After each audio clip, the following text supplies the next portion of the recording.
Hello, everyone. I also would like to thank Zeynep Çelik and Tunçen for their invitation, and also İpek Cemtaha and Merve Tezcanlı in Istanbul for the invitation as well, and for Ararat Şekeryan for the smooth work with regard to my complicated flight from Istanbul. So it's a pleasure to be here and to discuss my work.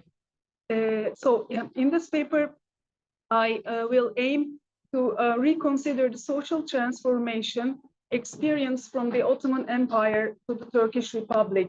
I aim to trace non-Muslim presence in the early decades of the Republic through international trade relations in Istanbul and the broader social environment around them. I aim to show non-Muslims as active agents in Turkish society during this time. Despite many and various losses in the non-Muslim population and a series of anti-minority policies on the part of the state, non-Muslims continue to a considerable extent as an integral, vital, and active part of society in Istanbul in the 1920s and 30s.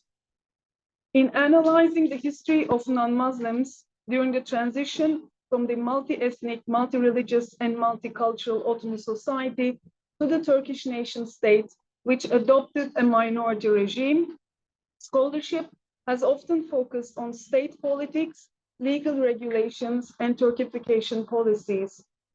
In this outlook, the attention has been chiefly on specific moments such as the expulsion of Jews from Thrace in 1934 or the wealth tax of 1942, among others. These studies have greatly advanced our knowledge of state action and its impact on non-Muslims.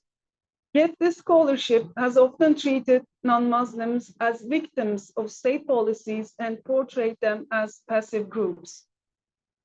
I propose a more comprehensive and nuanced perspective to explore the diverse and broad experiences of non-Muslims in Turkish society.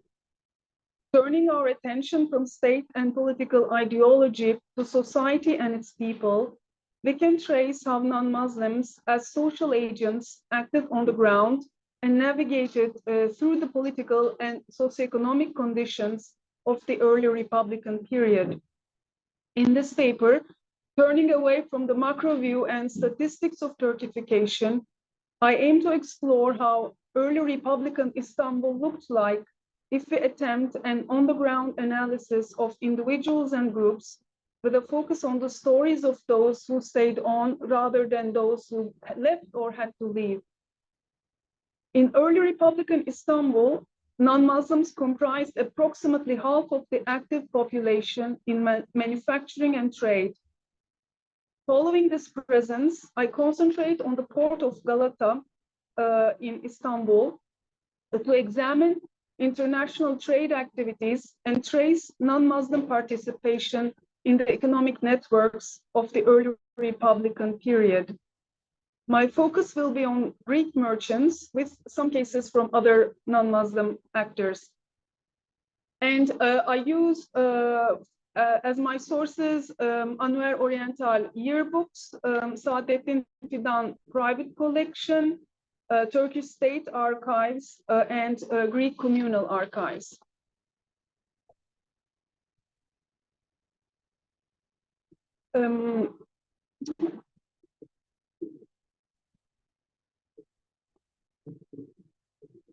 Istanbul was one of the biggest ports in Europe and the Mediterranean in the late 19th century. Calculated in terms of shipping tonnage, Istanbul was the second biggest port in 1887, right after London, and preceding significant ports such as Liverpool, Cardiff, New York, and Marseille. In Istanbul, the port of Galata, where this paper will explore trade activities, served as a transit and import trade point. With the empire's integration into global capitalism, transit and import trade was instrumental in bringing the port of Istanbul to a primary position among European and Mediterranean ports. Most merchants who engaged in transit and import trade in Galata were non-Muslims. Greeks had a leading position among non-Muslim merchants. While the First World War, the occupation of the city, and the change of political regime affected this world in multiple ways, international economic activities re-emerged following the establishment of the Republic, and non-Muslims continued to dominate manufacturing and trade. The liberal economic model adopted by the new Turkish elite in 1923 was conducive to trade activities with roots in the late Ottoman Empire. Despite the changing political conditions vis-à-vis minorities, the 1920s coincided with sectoral continuity from the empire into the republic as practiced by non-Muslims in Istanbul. Sectoral continuity was particularly apparent in the import of machinery and shipping, two major sectors prevalent at the port in the late Ottoman Empire, which continued into the republic. In the 1920s and 30s, many merchants and merchant companies engaged in the import of machinery. For example, in the late 1920s and 30s,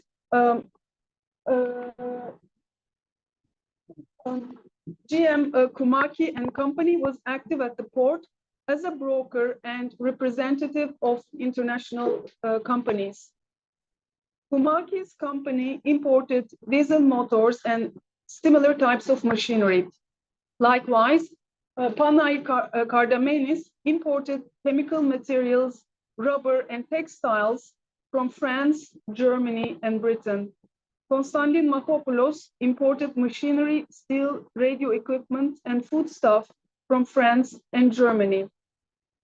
Shipping was the other leading sector which characterized the port of Galata in the late Ottoman period and continued into the Republican era. Representatives of major international shipping companies were active in the early Republic. For example, Analvasopoulou and Siskibi was the agent of Byron Line and worked in the organization of major shipping works, including transatlantic transport. As the import of machinery and shipping was built on the experience of the late Ottoman period, in addition to sectoral continuity, specific merchants who were active at the turn of the century continued to operate in the early Republican period. For example, John Vafiadi, who was in import trade in the 1890s, continued his business in the 1920s. In 1927, he imported marble from Italy. Similarly, in 1930s, Lagopoulo and Fetal continued to import leather and textiles from France, a trade they began in the last years of the empire. In 1933, they imported manufactured leather and textiles from France, Germany, Britain, and Italy. John Karikiopoulos was another merchant in the import sector. He traded wool and desk cloths. In the 1920s and 30s, he sold dentistry equipment. In shipping too, a series of agents continued their activities into the Republican period. Doros brothers, for example, who were active in the early 1900s, worked in the Republican period as the representative of the Papayani Line, a leading shipping company which operated out of Liverpool. N.A. Konstantinidis established its company in 1908 as the agent of British transatlantic steamships and continued his activities into the Republican period. Permeability and porousness characterized the type of goods and machinery imported by the merchants of the port. Merchants traded a wide range of machinery and goods, from textiles to dentistry equipment. Even one merchant did not regularly focus on a single item or a single country as the exporting country, as can be followed from the examples mentioned. The wide range of imports provided for practices of adaptation under the changing conditions. This elasticity on a broader scale was characteristic of the business practices of the late Ottoman merchants and turned into a significant business strategy in the early Republican period. In the 1930s, when the state prohibited the import of certain items, merchants could adapt to the new circumstances. George Papazoğlu, for example, asked his supplier in Germany to ship only straw hats due to the import prohibition on silk and hemp. As there was a wide range of imported goods, merchant companies themselves were of varying sizes. While major shipping companies such as Doros Brothers operated at this time, there were other mid-range companies and smaller businesses which were active at the port. All of these characteristics, that is, sectoral continuity of particular companies, elasticity, adaptation, and range in business size, demonstrate an active trade environment at the port in the early Republican period. Two other indirect yet significant outcomes and indicators of an active trade environment at the port were the public space created at the port as a result of these activities and the social cultural space of the ethno-religious communities supported by the businesses under discussion. So first, we can have a look at the public commercial space at the port. Merchant companies operated out of commercial buildings situated at the port. Known commonly as Hans, they were established in their modern forms from the 1870s onwards and became central agents of the transformation of the port and its commercial activities. Hans, other than their significance as spaces of commerce, created various forms of engagement, public, occupational, and so on, between merchants and other occupational groups. Greeks were a significant part of this sphere in the early Republican period. They worked in the administrative sector and the service sector, providing for the various necessities of the commercial space, centered in the Hans as building managers, barbers, and tobacconists. We see them, for example, among the ground floor tenants at Ömer Abedhan, where they ran their shops. Another indirect indication of non-Muslim business activity was the continuity of ethno-religious communal institutions in the early Republican period. Communal institutions, such as schools and churches, were administratively and financially supported by merchants and other business people. In the case of the Greek community, following a transition period from empire to republic in the early 1920s, Greek educational institutions became active bodies where large numbers of students went to school. In fact, many modern communal schools were established in the last decades of the empire, in fact, some of them in the last years of the empire, that their presence coincided with and developed in the Republican period. For example, the Zografion, the central school for boys in the leading Greek community of Beyoğlu Pera, was established in 1893 and continued into the Republican period. It was a leading institution not only of the Greek community, but also of the broader school system in Istanbul. It expanded in the 1950s to provide occupational education, basically trade education, for the children of the community.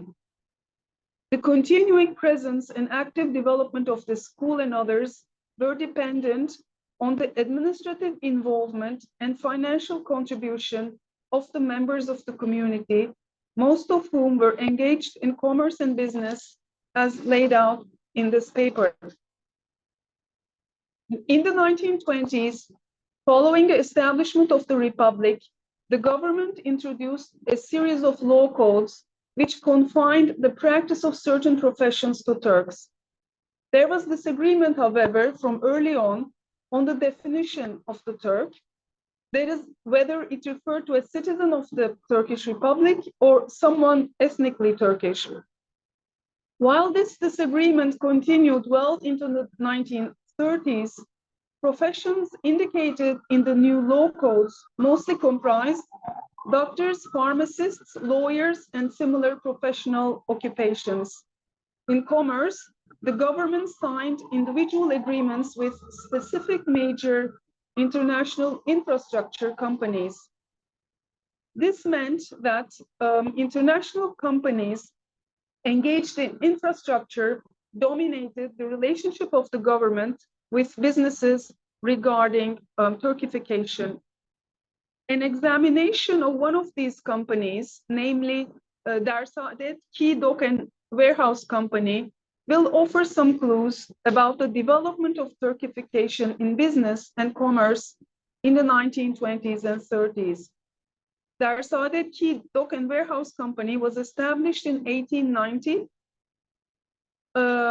in the late Ottoman Empire with international capital and non-Muslim staff and workers, including non-Ottoman subjects.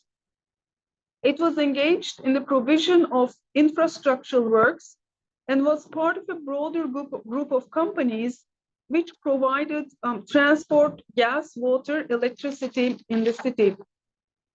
In the late Ottoman period, Dersaadet Key Dock and Warehouse Company played a pivotal role in the modernization of the quay, the construction of central Hans, and the management of the port. After the empire came to an end, the company, along with others, continued its activities under the new Turkish government. The Turkish government signed an agreement with each of these companies, laying out the details of their operations under the new regime. While the presence and non-Muslim characteristics of these companies would be contested, Dersaadet Key Dock and Warehouse Company continued for more than a decade as a central company for the operation of the city. It survived by adapting to the changing political, economic, and social circumstances in the early Republican period. In the late Ottoman Empire, the administrative board of the company was composed of leading non-Muslim merchants and business people, including Leonidas Zarifis from the well-known Zarifi family, which was prominent in business, administration, and cultural matters. From the Republic, the Zarifi family, which was also a major political player, was no longer in Turkey. As the Key Dock and Warehouse Company transferred its activities to the Republican period, departing administrative staff was replaced by other non-Muslims, some of whom had international identities. During its lifetime under the Republic, the company was continuously on the scene with regard to Turkification policies and infrastructural matters, which also often translated into ethnic issues. In 1925, its name changed to Turkish Key Dock and Warehouse Company.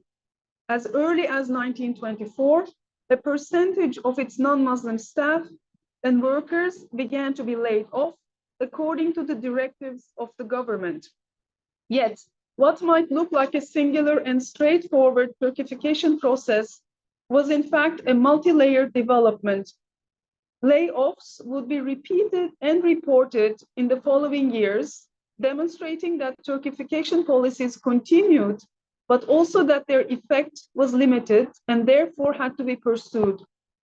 The company survived both because of its essential economic position in the old imperial capital of a newly emerging nation state, and because of the ways in which it adapted to and navigated through the changing political circumstances.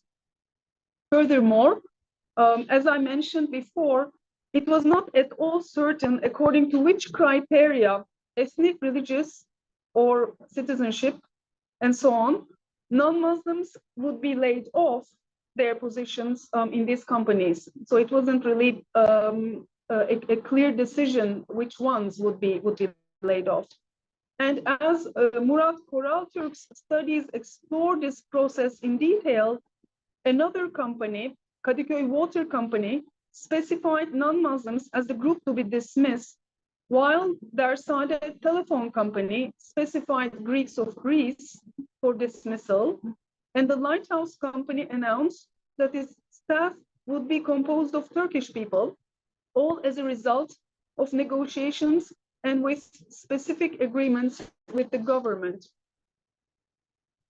Under these circumstances, one of the leading Greek newspapers of the time aimed to clarify the legal framework and adopted a discourse which tried to normalize the situation by pointing out the primacy of the law.